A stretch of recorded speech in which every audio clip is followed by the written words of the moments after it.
Yes, sir. I'm here.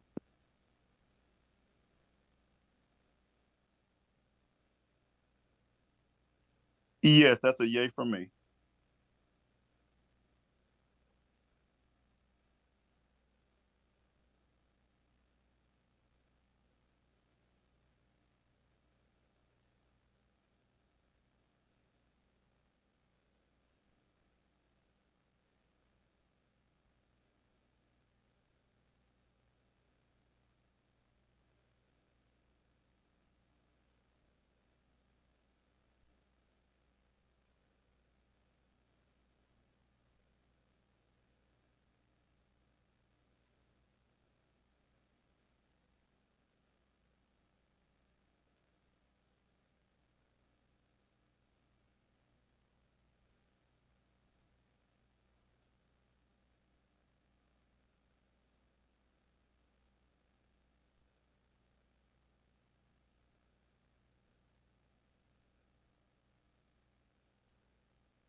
118.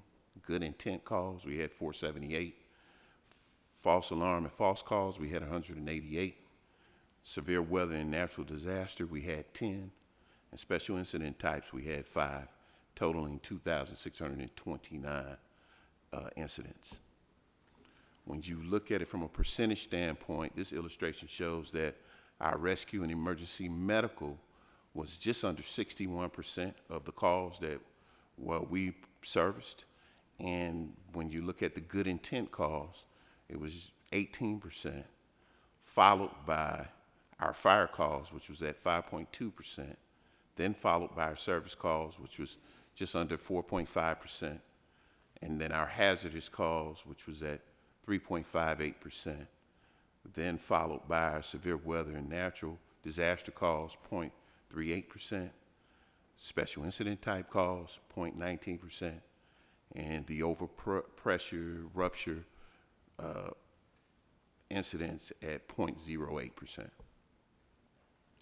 I'd be remiss if I didn't thank our fire chief, Chief Turner, and his team for the fine efforts that they put forth this far and that they continue to put forth. I yield back my time, Mr. Vice Chair. Thank you, Mr. Cooper.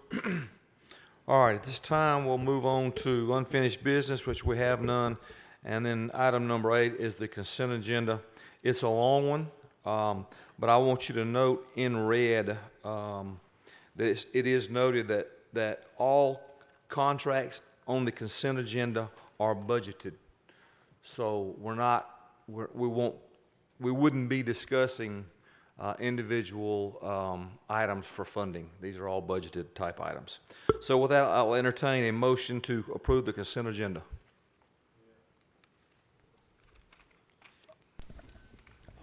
Oh. Second. All right, that motion was made by Commissioner Cowan and seconded by Commissioner Sanders. Any discussion? All in favor? Commissioner Mason? Commissioner Mason, you with us? Until he's back on, that'll be a 3-0 to approve. Thank you. With that, we'll skip over many pages to item number 10, Development Services Annexation Request. Mr. Vice Chair, item number 9, presentation of April 2024 financial report by our director, Ms. Brittany White. Thank you. I did skip over that one. I tried.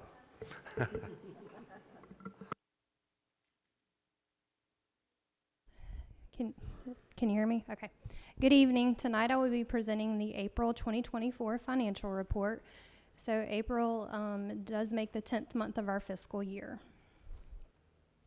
I'll start with our general fund revenues. To date, we are at $86.6 million, and that puts us right about 94-95% of our budget to actuals. For our general fund budget revenue, these are just 2 graphs that show the amount for April, and then all the months prior, and then also the general fund budget to actual revenue. For our general fund expenditures, to date we are at $68.6 million, which puts us right about 74-75% of our actual to budget. This graph just shows our per month amount of expenditures, and then the graph below shows our year-to-date actual to budget. So at this point in the general fund for the year, we are $18 million over our revenues and then our expenditures, but that will progressively get to a closer number as we progress for the next 2 months throughout the fiscal year. We have 3 enterprise funds. We have the water fund. Their revenue to date is $8.6 million. The solid waste fund, their revenue to date is $8 million. And the Gaithers and Factory Shells fund, their revenue to date is $174,000.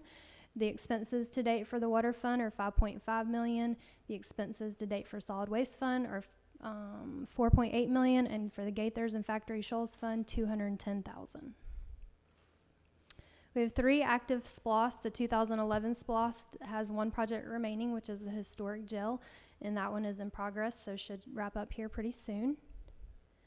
2017 SPLOST, we still have several ongoing projects there, so our current balance in that SPLOST is 32.4 million. Our 2023 SPLOST is our current collecting SPLOST. We have a balance there of 2.1 million. A majority of those active projects are bonded projects. And our collections to date is 16.7 million, so that puts us right about 3.2 million over what our original projected revenue was. And our current impact fee balance is 3.2 million.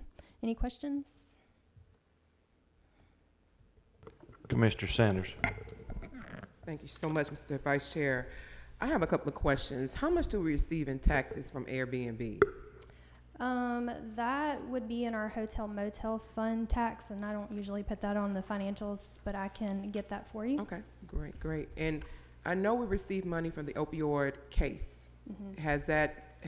How much total was that in regards to that lawsuit? That is also a special revenue fund. That's not on the financials, but I'm happy to pull both of those numbers for you. Thank you so much. All right.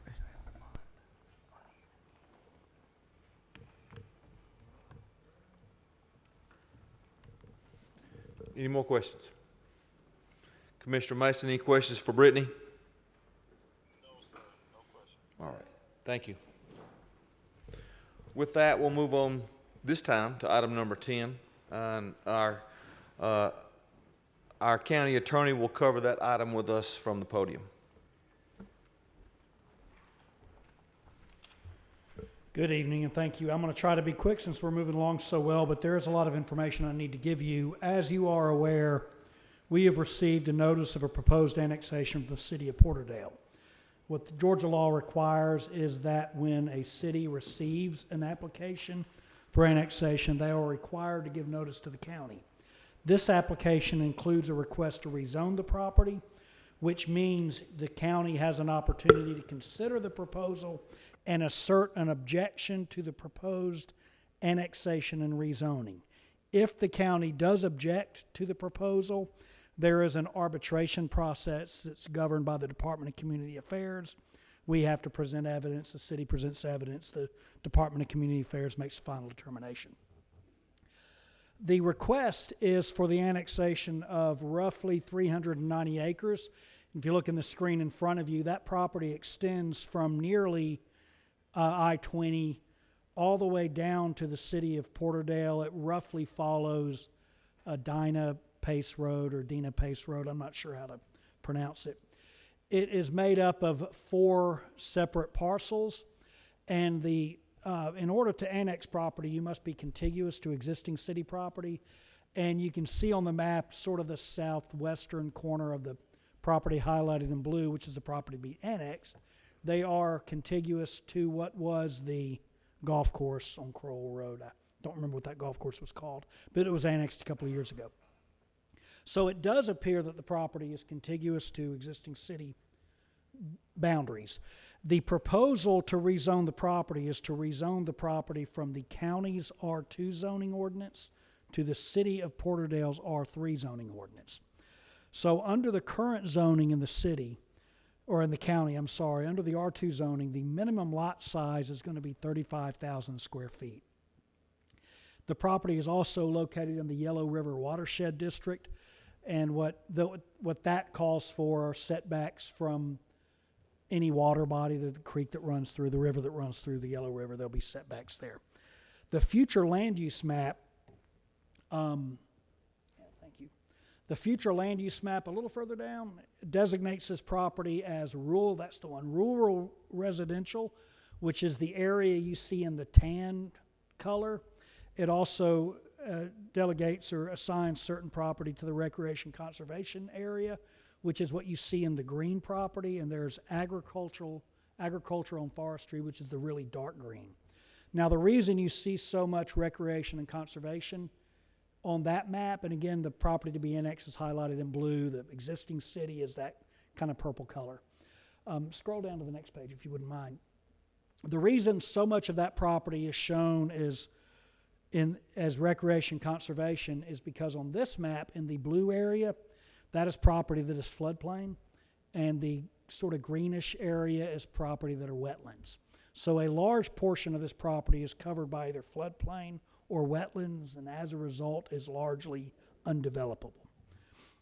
So the proposal to annex the property, if you scroll up to the next page, up to the old page, would rezone the property, again, from R2 in the county to R3 in the city of Porterdale to accommodate the development you see on the screen. That development, it's awful hard to see because that plat is so dense with information, but it proposes roughly 640 lots. The minimum lot size of those lots are between 5,000 square feet and 9,000 square feet. The access to the property, there are 3 access points. 2 are shown sort of on the northeast edge, and those access from that Dinah Pace Road, and the other one is southeast, very southeast corner. It accesses from Browns Bridge Road. We don't have information about the size of the homes, but there is a accompanying request for setback reductions. The City of Porterdale setback requirements call for 15-foot side setbacks, so you have to set your building 15 feet from the boundary line. They're requesting that be varianced down to 5 feet, and they're requesting the front setback, which is how far your home has to be set back from the road, from 35 feet to 20 feet. So it's designed as a more clustered type community. Again, Georgia law provides you with an opportunity to object. The objection is available to you under this circumstance: when the proposed rezoning will result in a material increase in burden on the county resulting from a proposed change in the land use, an increase in density, or infrastructure demands. And I would submit to you that in this instance, you kind of have all 3 of those. You do have a proposed change in land use. While it remains residential, it goes from being, very rural residential. On the 340 acres, if it stays in the county, you're only going to be able to put houses, minimum 35 square foot houses, 35,000 square foot lots on the portion of the property outside the floodplain. Your staff didn't run the numbers, but it would result in a pretty low number of homes.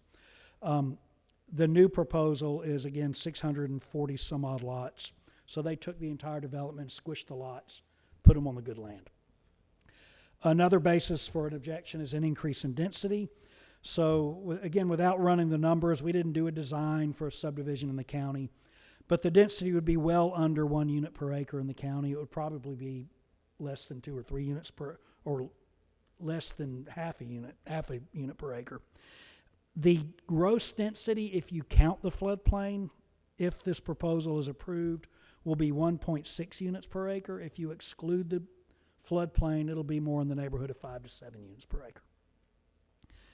And likewise, infrastructure demands. There will be an increased demand on the road system. And the Dinah Place Road, because it won't be annexed on both sides of the road, could still become a county. It's still a county road. We may still be fixed with fixing it. Likewise, Browns Bridge Road is a county road. That increased traffic will produce an increased demand for your road infrastructure.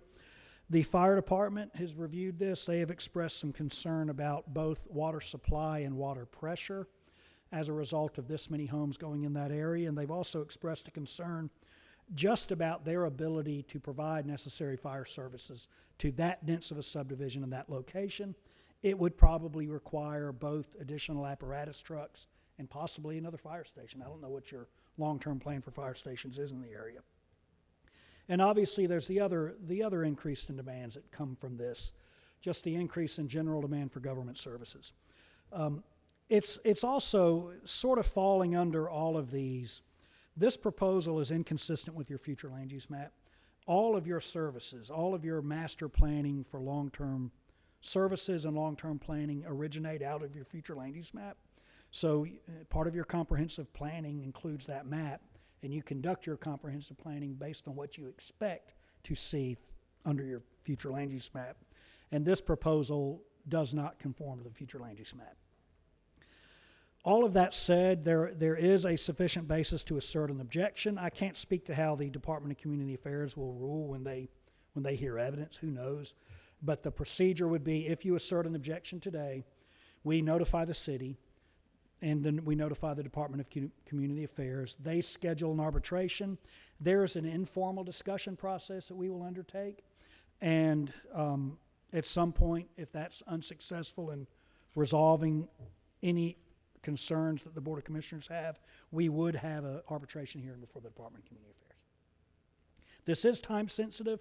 Georgia law gives us 45 days from the day we receive the notice to assert an objection.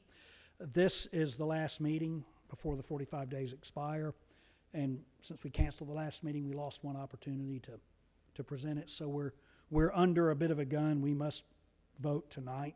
If we want to object, tonight's our last opportunity to object. So that's where it stands. And the motion you'll make is whether to object or not to object to the proposed annexation. Thank you. If you would hold right there for 1 second, Patrick, I'll entertain a motion at this time.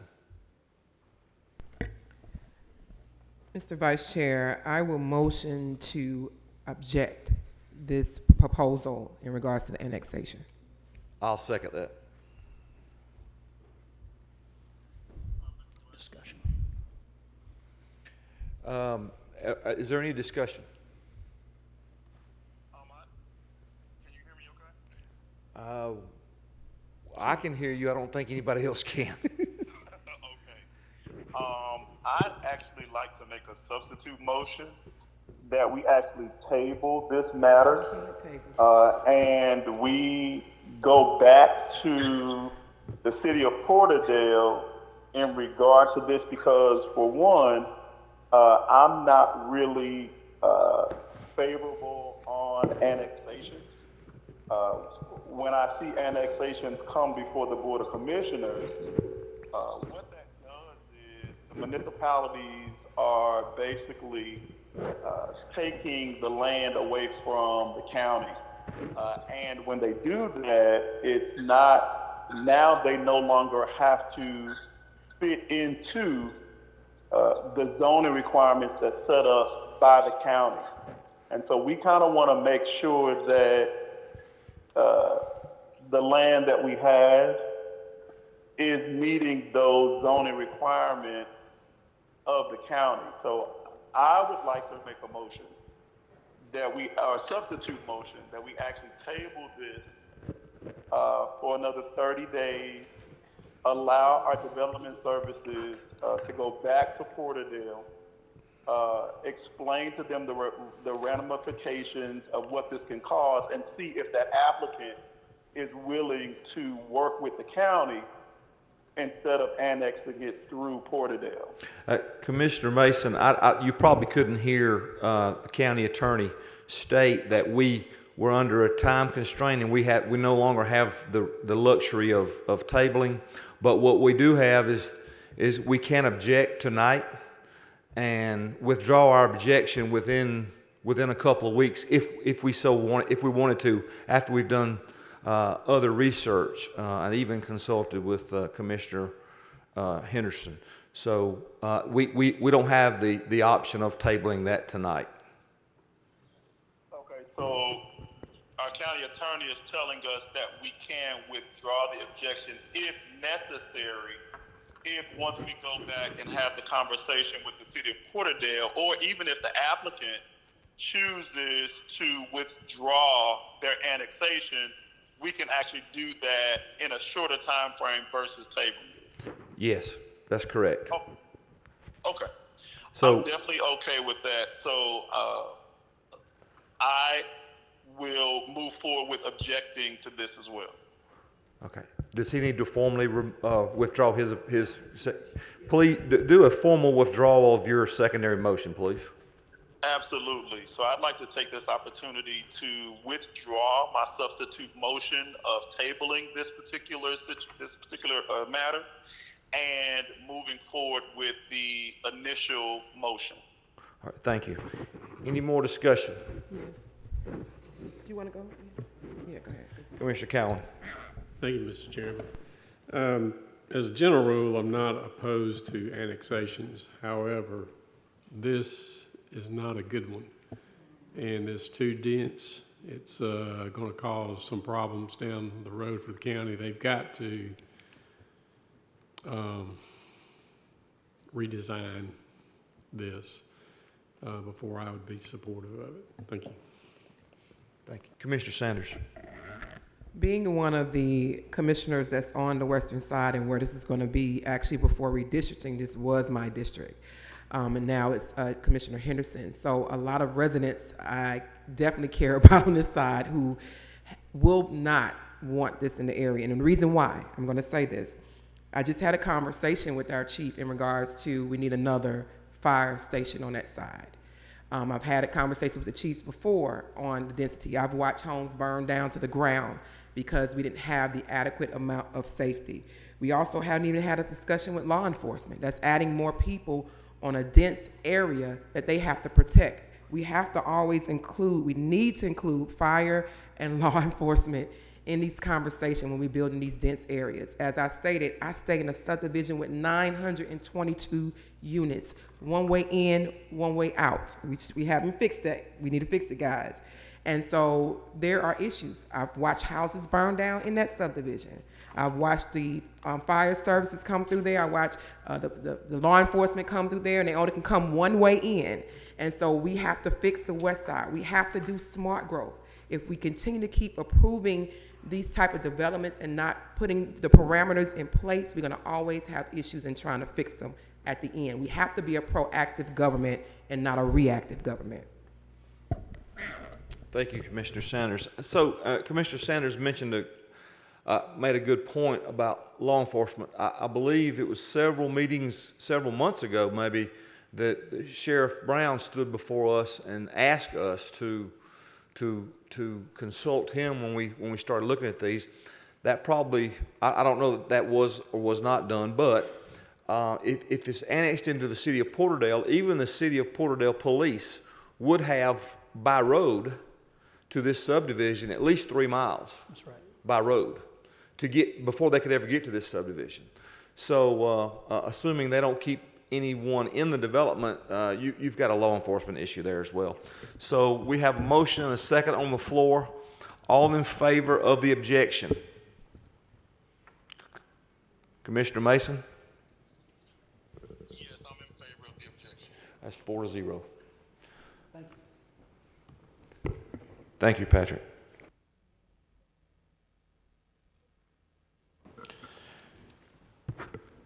Our next agenda item is citizen comments, and that is topic of choice. Please state your name and address for the record.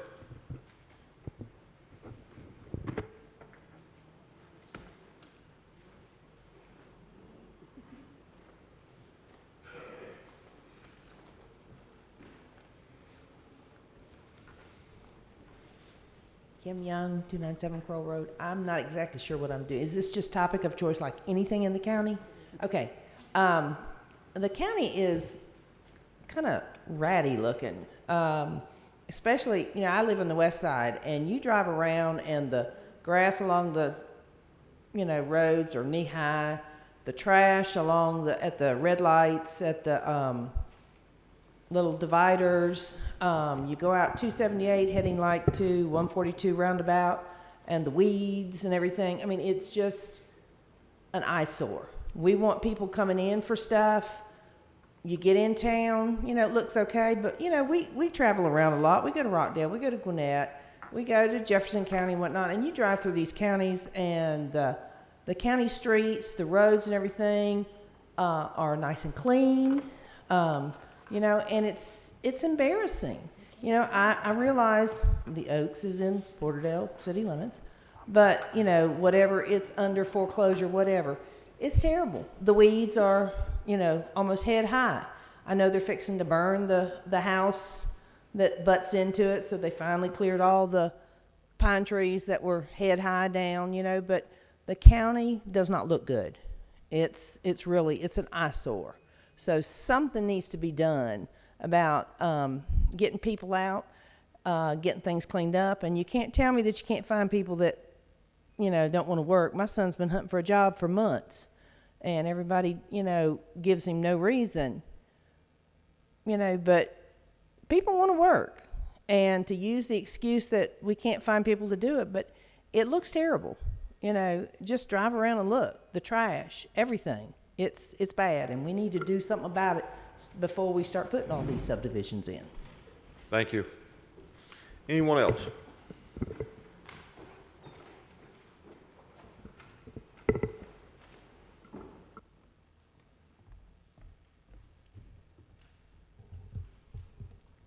Greetings, Commissioners. My name is Tercia Hodge, and I'm a Newton County resident for the last 15 years. I'm concerned as a grant administration career professional and a person that lives on the west side of Newton County. I've been up here talking about the FY23 grant that Commissioner Sanders applied for in December of 2022, along with the help of residents for the county in submitting letters during the grant proposal process. Since then, I have an award letter dated March 2nd, 2023. It's over a year old. For a grantee, Newton County, from the U.S. Department of Housing and Urban Development. Project, West Side Youth Facility. Amount, $4 million. Grant number, B23CPGA0464. The grant award letter outlines the grant award requirements and additional information needed to prepare a grant agreement. The items they want is the line item budget, project narrative, environmental concerns. Now, your consultant stated that the clock is ticking. I'm worried that you guys are gonna lose these funds. You guys may think you guys have enough time, but you don't. Eventually, you're gonna receive a notice to reallocate this money because there's no movement on this award. Your project manager stated in the last meeting that he is awaiting BOC directives to move forward on this award. Now, a few years ago, myself and other committee members went to the West Side Precinct and we picked a location for our park. It's no secret, it's a hot topic in District 3, that we lack park, we lack recreation. So we wanna know if we're gonna forfeit this $4 million or you guys gonna make movement on it. Thank you. Thank you. Anyone else?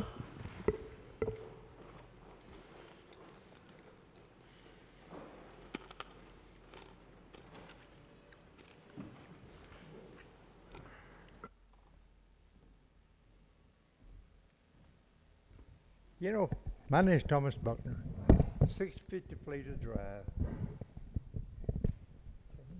Oh, I think you ought to take some of this splosh money and spend it on lining these roads and streets.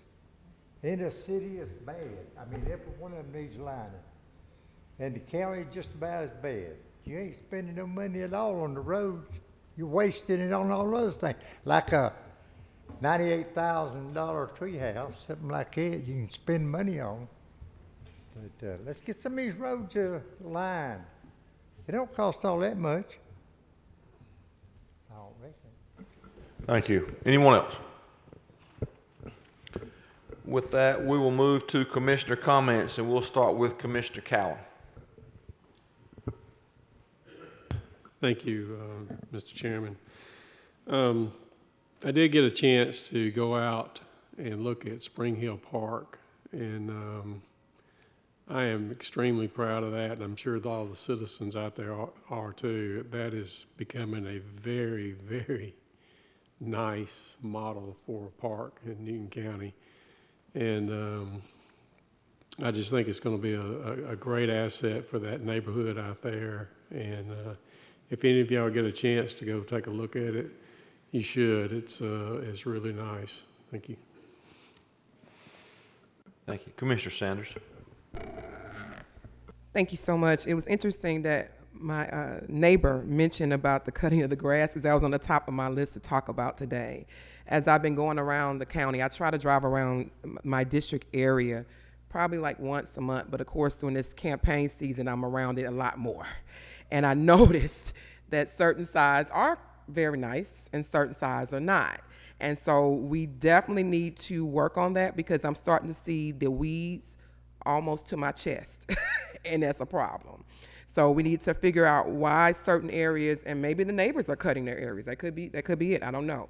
Why certain areas are cut and certain are not. That's a problem for me. And I did take pictures because I have to travel around the county to talk to residents. Also, I'm hearing from, and I don't know what's going on, a lot of residents stating that they're calling the county and no one's picking up. So I don't know if we're having any phone issues or what's happening, but we get the calls. When no one answers the phone, we get the calls. So I don't know what the process is of that, but that's all that I have at this moment. Thank you. Thank you, Commissioner Sanders. Commissioner Mason. Thank you, Mr. Vice Chair. I just have a brief announcement. Of course, the month of June is the month where we celebrate Juneteenth. And so with the Juneteenth celebration, I, along with our County Parks and Recreation, will be having our Juneteenth celebration on Friday, June the 21st. It'll be our second movie in the park.